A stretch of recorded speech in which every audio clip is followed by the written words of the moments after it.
l'uniformisation du droit. La question a été évoquée au cours de cette audience que le président de l'Assemblée nationale a accordée au président de la Cour de cassation. Le compte rendu d'Henri Nestor Djavé, Tim Boulende. Mieux qu'une simple visite de courtoisie, Honoré Mundunga, le président de la Cour de cassation, est venu recueillir les sages et précieux conseils du président de l'Assemblée nationale, M. Guizouba Dama. Je viens d'arriver à la tête de la Cour de cassation, donc c'est un devoir pour moi de rendre visite à M. le Président de l'Assemblée nationale, qui est une personnalité pleine de sagesse et d'expérience. Donc il faut de temps en temps venir se ressourcer auprès de ces hauts dignitaires pour savoir à peu près comment marcher, comment évoluer dans cet environnement qui est nouveau pour moi. Ayant pour principale caractéristique l'uniformisation du droit dans toutes les décisions, la Cour de cassation veille à ce que l'unicité et la jurisprudence soient rendues de manière uniforme dans toute la République gabonaise. Les deux principales caractéristiques de la Cour de cassation sont l'uniformité et l'unicité. Donc l'unicité parce qu'il y a une seule Cour de cassation donc, qui doit rendre des décisions qui doivent inspirer les autres juridictions de l'ordre judiciaire, c'est-à-dire les tribunaux et les cours d'appel. Et derrière cette unicité, plutôt, il y a l'uniformité. L'uniformité, c'est que toutes les décisions doivent plus ou moins être uniformes, ne doivent pas être disparates. Voilà, pour éviter les divergences dans le rendu, dans le prononcé des décisions par les autres juridictions. Donc c'est cette unicité-là qui va de pair avec l'uniformité qui fait en sorte que la Cour de cassation soit plus ou moins une juridiction un peu particulière. Ce n'est pas un troisième degré de juridiction, non, mais c'est une juridiction qui est là pour veiller à uniformiser le droit dans l'ensemble du territoire national. Nouvellement nommé à ce poste de haute responsabilité, Honoré Mundunga, le président de la Cour de cassation, s'est dit satisfait des sages et précieux conseils du président de l'Assemblée nationale, eu égard à l'expérience de ce monsieur, Guizouba Dama, et a dit revenir auprès de cette haute personnalité en tant que besoin se fera ressentir. La page politique avec les objectifs du millénaire pour le développement au centre des échanges entre universitaires, société civile en faveur du séminaire organisé par les parlementaires du RPG, une formation politique de la majorité républicaine pour l'émergence. Yves Oyono, Joseph Piogué. Les parlementaires du Rassemblement pour le Gabon avaient à cœur d'apporter leur soutien aux différentes organisations qui œuvrent pour l'effectivité des objectifs du millénaire au Gabon. D'où la présence remarquée du 5e vice-président de l'Assemblée nationale, Paul Mba Bessol. Le séminaire de sensibilisation que nous organisons sur les objectifs du millénaire pour le développement, OMD, entre dans le cadre du renforcement des capacités des acteurs politiques.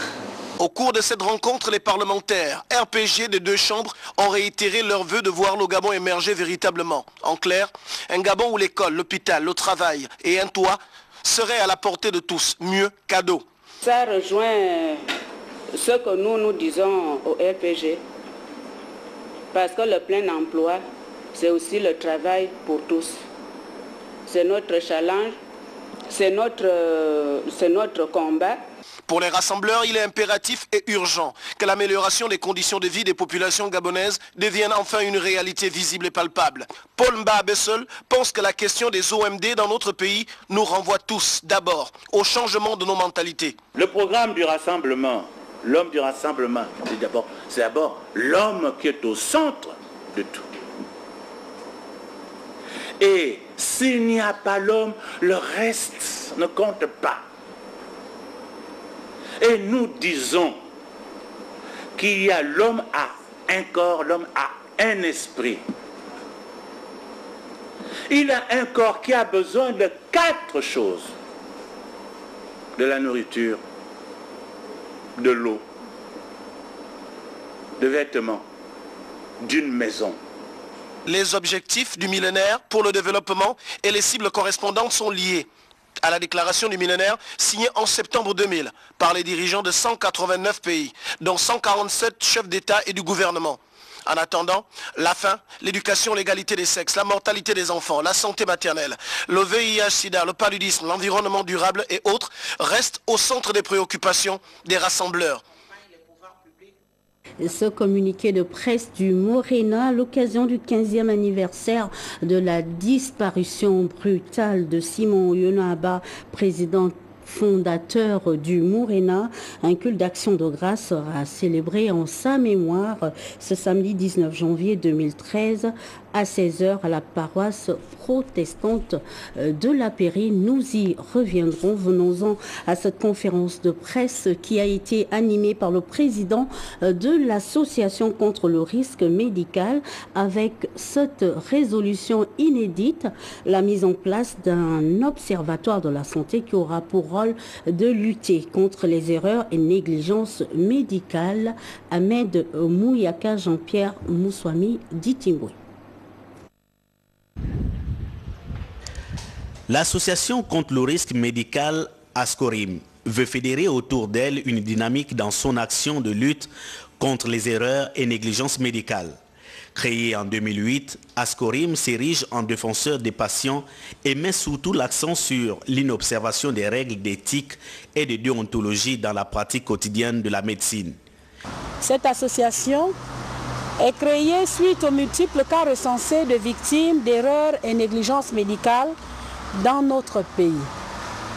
Le cas pathétique de mademoiselle Manfoula Ondo Esther Sarah a été l'élément déclencheur de cette prise de conscience. Vous vous souviendrez de l'affaire Sarah.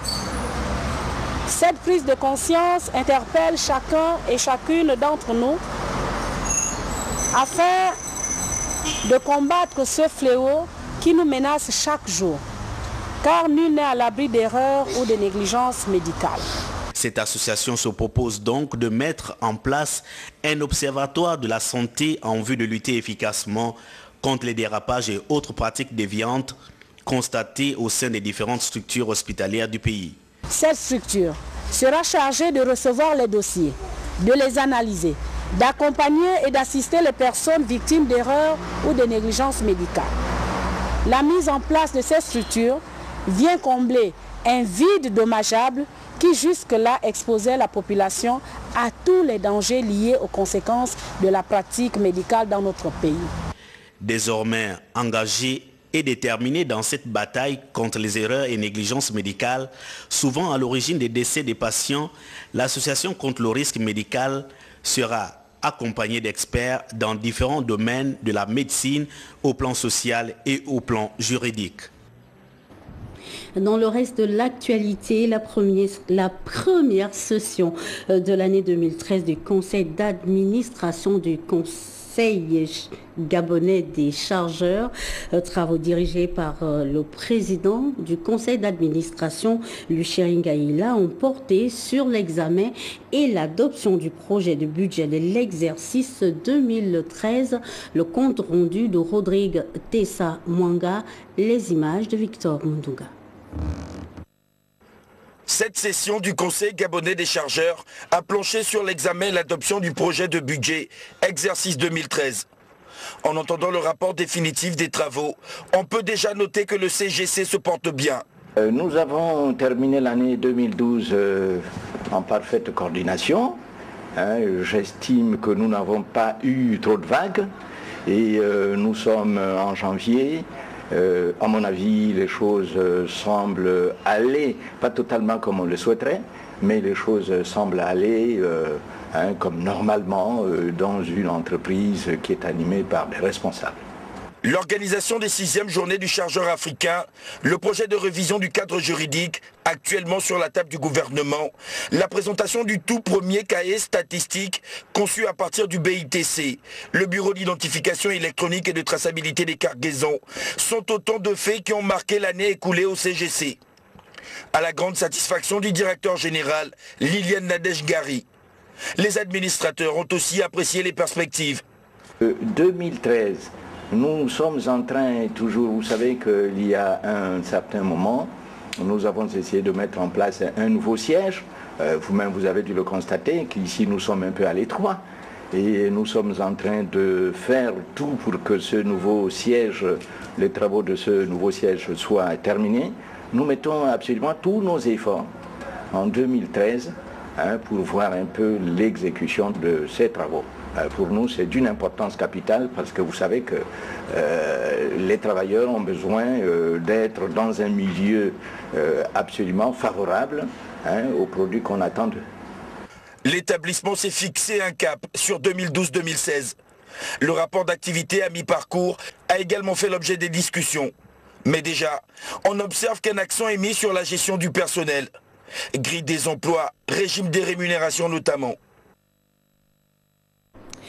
Et puis, une délégation du ministère de l'Éducation nationale et de l'Agence nationale des grands travaux, conduite par le maire du 1er arrondissement, vient d'effectuer une visite sur le site devant abriter un établissement public à Ondogo, un quartier de la capitale gabonaise.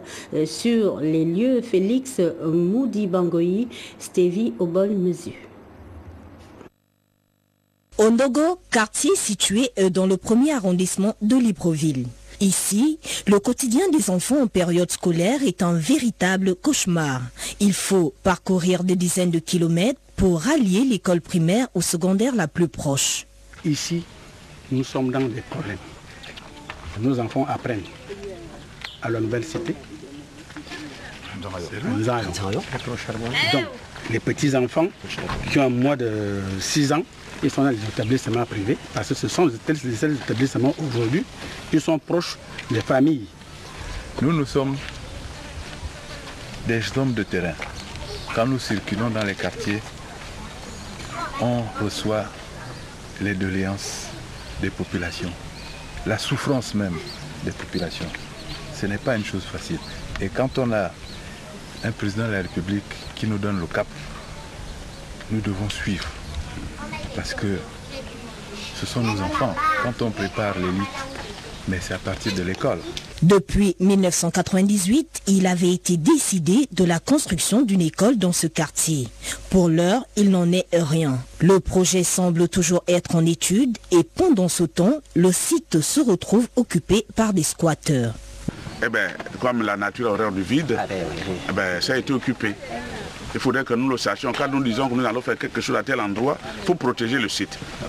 Parce qu'après, il faut venir déloger les gens, on est obligé de leur donner quelque chose. C'est l'État qui perd. Et Monsieur le ministre nous a dit qu'une promesse doit être réalisée. Il a pris l'engagement devant l'Assemblée nationale le 6 novembre, lorsqu'il est passé présenter le budget 2013, en disant aux députés l'école d'Ondogo va être construite. C'est pourquoi nous venons vous dire les discours ne sont plus les nôtres. C'est sans délai. Nous sommes venus aujourd'hui avec l'Agence nationale des grands travaux vous dire que les travaux vont démarrer. Désemparées, les populations qui ont eu longtemps recours aux établissements environnants sont à bout de souffle. La récente visite des responsables du ministère de l'Éducation nationale et de l'Agence nationale des grands travaux apparaît dans ce cas comme une lueur d'espoir.